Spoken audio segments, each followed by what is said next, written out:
Humans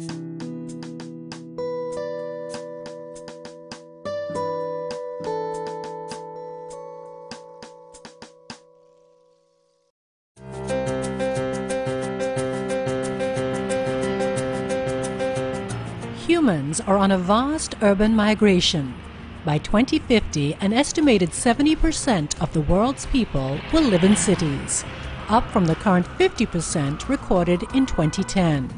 As more people and wealth concentrate in urban centers near earthquake faults, river deltas, and tropical coastlines, the cost of natural disasters is also on the rise. With earthquakes in Japan and New Zealand, floods in Thailand and Australia, and tornadoes and wildfires in America, 2011 was the costliest on record for natural disasters. The World Bank put the economic cost of the Japan earthquake and tsunami alone at more than $200 billion, making it the most costly natural disaster on record. Floods are by far the most frequent of all natural disasters and are on the rise. With global warming, urban flooding is becoming an increasingly serious challenge for cities. How to better prepare for natural disasters and rapid urbanization is being addressed by the UN International Strategy for Disaster Reduction and UN Habitat. Ladies and gentlemen, ITA today is taking up an enormous challenge. At the 2011 International Tunneling Association's World Tunnel Congress in Helsinki, the association's Committee on Underground Space introduced a global initiative to promote the use of underground space as a crucial element in the building of sustainable and resilient cities. The ITA Global Perspective Programme is about combining the passion which we have for tunneling and underground space with the professionalism of other organizations like planners and decision makers and the municipal engineers, and bringing that all together to serve a better world in the light of rapid urbanization and the questions on making cities more resilient against natural disasters and the effects of climate change. In advancing its global perspective, the ITA is working with 3 international organizations: the International Society of City and Regional Planners, the International Federation for Municipal Engineering, and the Association of Local Governments for Sustainability. We're really going towards a policy document which you would like to present to the United Nations so that they can take this up into their own policies, and those can then be taken over by national governments. We've got some very interesting questions to put to you.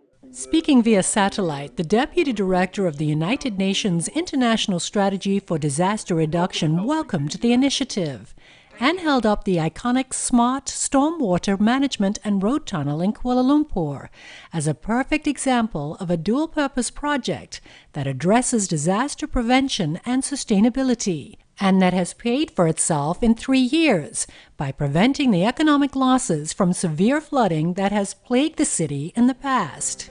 Which for us are extremely powerful statements.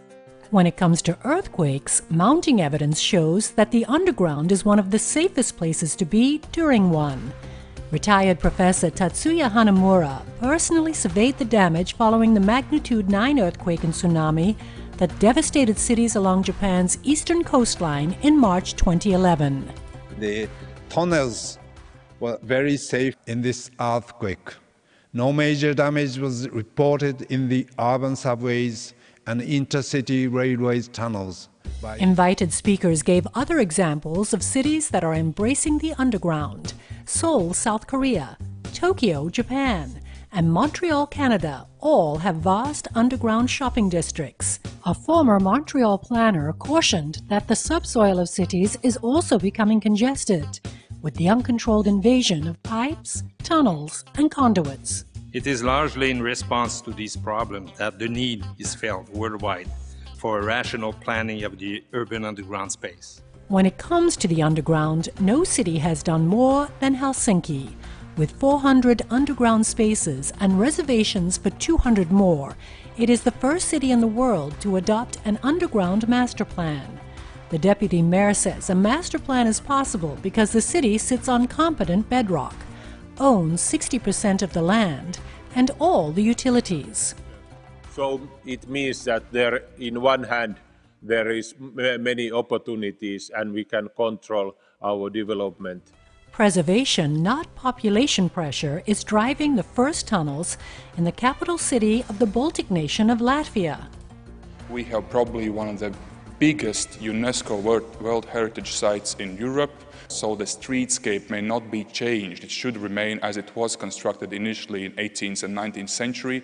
So underground, it's much easier, but not on the ground. City planners and governments charged with building better, more resilient cities are looking increasingly to the underground for answers. The ITA, through its global perspective, is focused on making sure they do more than just look, but come to view the underground in the way the industry does.